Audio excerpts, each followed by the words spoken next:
Տարվա այս ժամանակահատվածում գլուխ են բարձրացնում վիրուսային հիվանդությունները, որոնք առավել խոցելի են քրոնիկ հիվանդների և երեխաների շրջանում։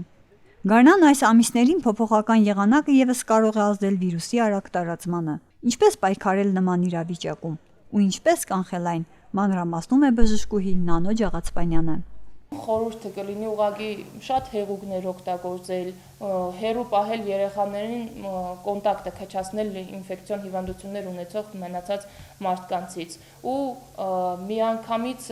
մեր մոտ նաև սովորություն կա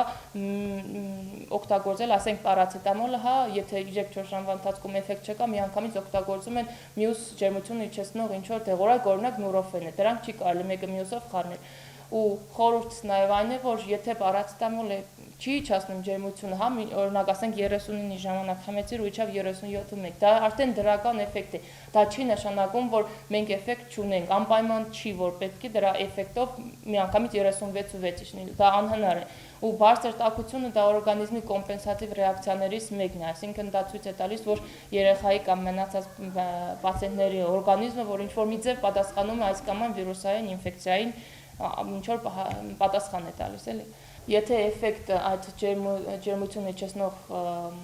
դեղորայքների օգնությամբ չենք ստանում, ապա միանգամից չենք հասնում, ինչպես ասեցի, ինքնաբուժմանը, կապնվում ենք բժշկի հետ, երեխաների դեպքում մանկաբույժ, փառք Աստծո մենք հիվանդանոցում ունենք մանկաբույժեր, 3 մանկաբույժ աշխատում են այստեղ, իսկ մեծերի դեպքում էլ յուրաքանչյուր գյուղ ունի իր գյուղի բժիշկը, պլյուս հիվանդանոցում մենք ունենք թերապևտներ, որոնք կօգնեն։ Միանգամից առաջի օրը, եթե երեխան կամ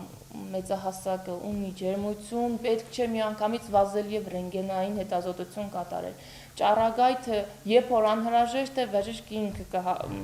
թեկուզ թոքերը լսելուց հետո կասի, որ պետք է նկարել թոքերը, բայց միանգամից առանց որևէ մեկի ուղղակի հարևանի խորհրդով, որ հանգարց թոքերի մեջ մի բան չլինի,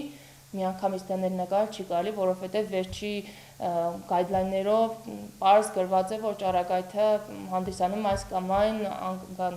ուռուցքային հիվանդությունների սկիզբ։ Խորհուրդս նաև քիչ կարդալ համացանցում տարածված տարբեր տեսակ ինֆորմացիաները, կեղծ են, մեծ մասը կեղծ են։ Այդտեղ կեղծ են ինչպես նաև գրիպի վակցինայի պատվաստանյութի մասին տարածված ինֆորմացիան, որ առաջացնում է այս կամ այն ինչ-որ հիվանդությունը, մենակ գրիպի պատվաստանյութի մասին չէ, նաև պապիլոմավիրուսի պատվաստանյութի մասին է գրած տարբեր տեսակ ու շատ վատ բաներ, որ ասենք ցանկացած ծնող կարդալուց հետո միանգամից հրաժարվում են կատարելուց։ Նույնը գրած է գրիպի վակցինայի մասին, որ մի կատարել դրանից հետո գրիպ կլինի, չգիտեմ ինչ, տարբեր ձևի բացասական ինֆորմացիա է գրած։ Խորհուրդ չեմ տալիս զբաղվել ինքնաբուժությամբ։